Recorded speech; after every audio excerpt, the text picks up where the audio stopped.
Yo guys, what is good? Welcome back on the Uncle Sharma channel. We're back. First pre-season game of the pre-season. And it's always, of course, the El Clasico, Inter's pre-season El Clasico against Lugano. And I'm going to react to it with you guys with the highlights provided by the Inter official YouTube. There wasn't no live streaming available, unfortunately. So we all had to just wait for the highlights to come out. So I haven't watched them. I'm going to watch it with you guys. Let's have a quick look at this lineup and the score line. Of course, 3-2 to Inter. My goodness.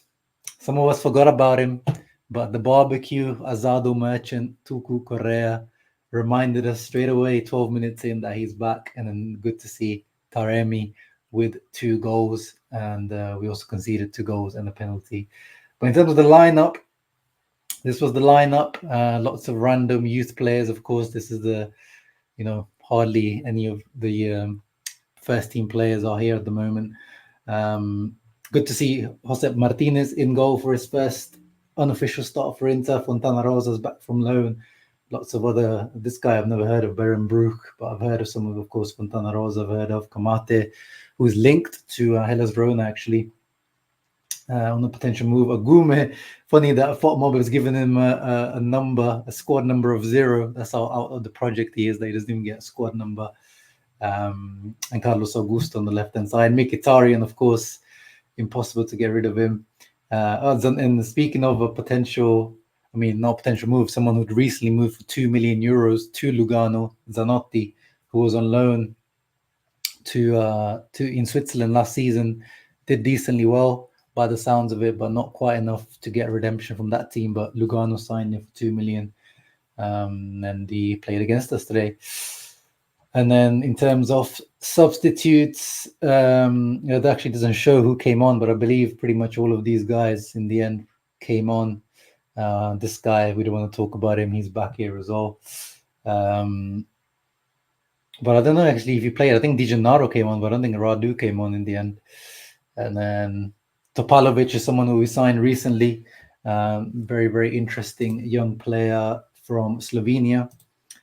Want to keep a lookout for Eddie Salcedo. Used to be an interesting player. Now we just can't get rid of him.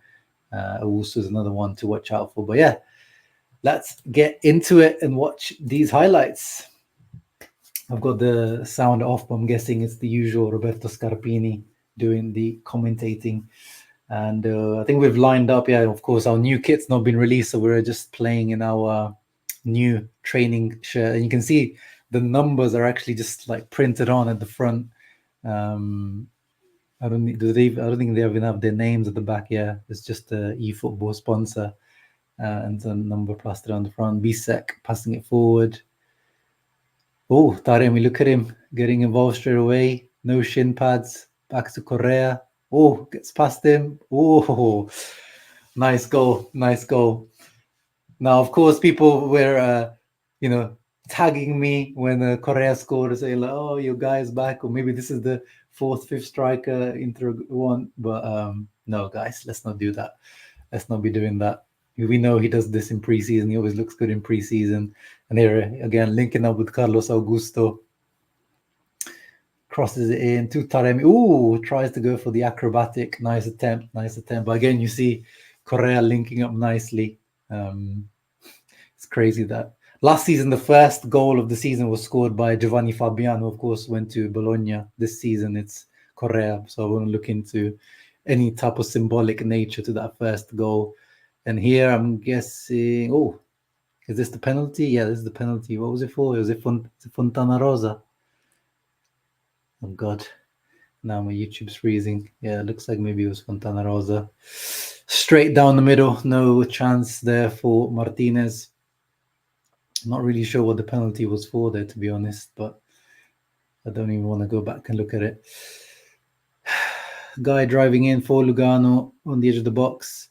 Nice little pass and puts Martinez down on the ground. I think it's the same guy who scored the penalty, scoring again there. Can Martinez do better there? Maybe, but I think the striker as well there to kind of just give him a little fake shot to put him down on the ground. Free kick. We don't have Stefano Sensi there anymore for those preseason bangers. Cross in. Is that Correa? Is that Bisek? Oh, decent attempt. Bisek. Expecting a good season by Bisek. I really don't understand why we're really pushing so hard for this left centre back, because I think Bisek can cover that position too. Now to the edge of the box. Not sure who this guy is. Cuts back. Left foot. Decent. Oh, that was a decent attempt. Is that Berenbrook? Oh yeah, and I can recognize Agume's running style, languid, slow running style from anywhere. Again, Lugano on the attack. We looked like we weren't really, at the races. Oh, that should have been a goal, really. Very, very good, clear-cut chance. But yeah, heavy legs, as it often is. We came back, as I mentioned in my video last time. Inzaghi gave the team actually extra rest this time round. So we actually started our training a bit later than other teams. Oh, nice skill there, whoever that was on the side. Is that Owusu or Aidu? It's quite nice. Their penalty. Taremi stepping up. And same, he goes down the middle as well. Nice. And yeah, we talked about it in the scout report with the Taremi. He is a penalty. I don't know if I call him a specialist, but he is good at penalties. He's got a very good penalty record. So it's nice to have someone with that skill if, Hakan is not there.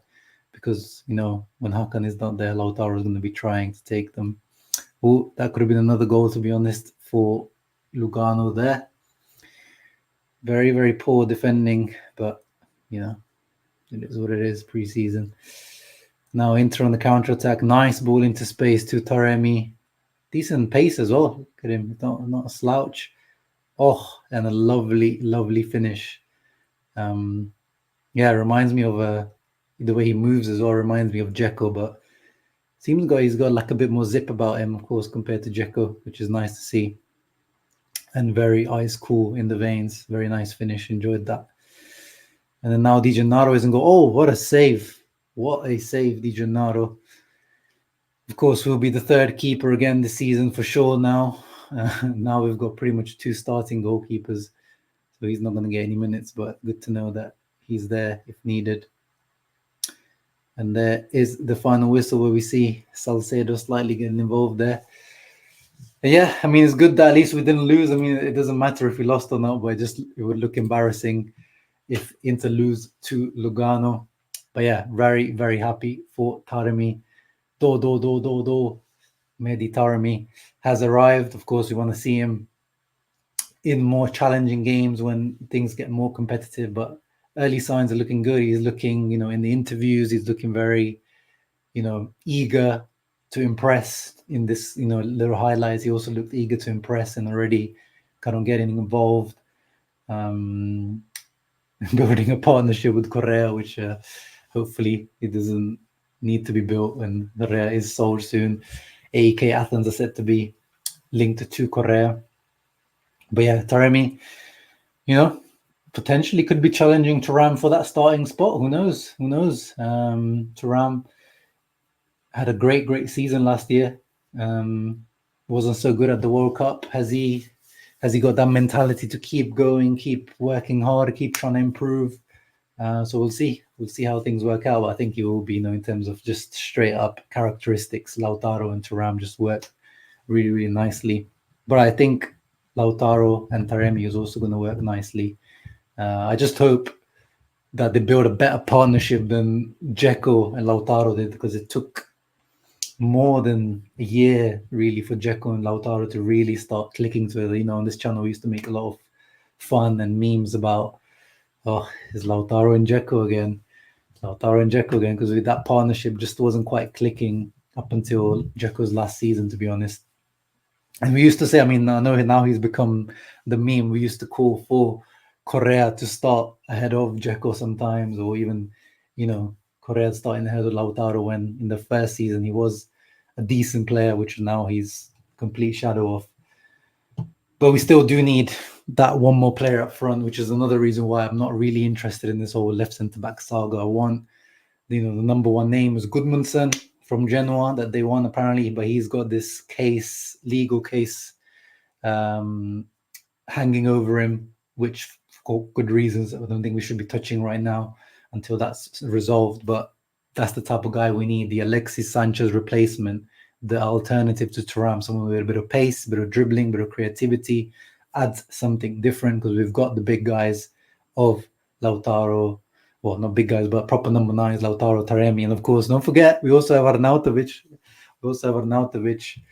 So we kind of got 3 guys that kind of are the main number 9, sort of to say. So we definitely need one, and apparently Inzaghi does want 5 strikers this year because of the amount of games that we're going to have to play.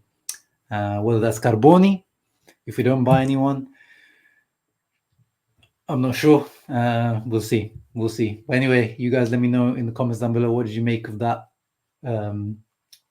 first friendly against Lugano? And yeah, what's your thoughts on the transfer market? We'll cover the Cabal news as well. I know some people are interested about this one Cabal that Juve stole from us, which I'm not losing any sleep over. But we'll cover it. I'm going to do a live stream in the next coming days on the channel. Keep a lookout for it. Leave a thumbs up, subscribe to the channel. Forza Inter, Forza Taremi.